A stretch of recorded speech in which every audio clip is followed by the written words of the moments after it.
Welcome to the Banker Lamp. Please enjoy the video.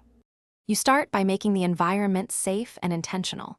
Once done, remove phones and tablets from the baby's sight and at least 1 meter away. This reduces visual temptation. Make 2-3 screen-free zones like the nursery, feeding area, and play corner so everyone knows where screens are never used. Establish a caregiver plan now.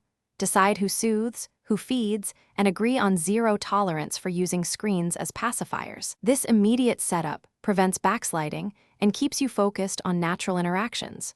Now you execute consistent daily routines that remove the need for screens.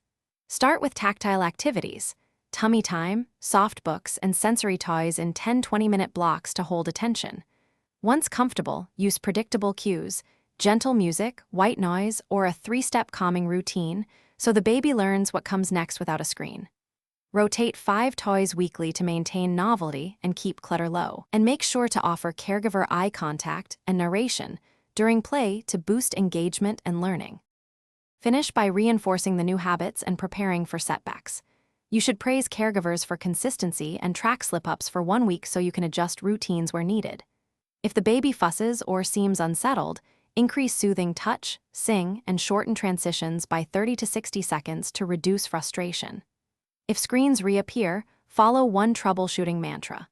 Stay calm, replace the device with a tactile activity, and redirect the baby's attention. This final loop keeps the change durable and practical.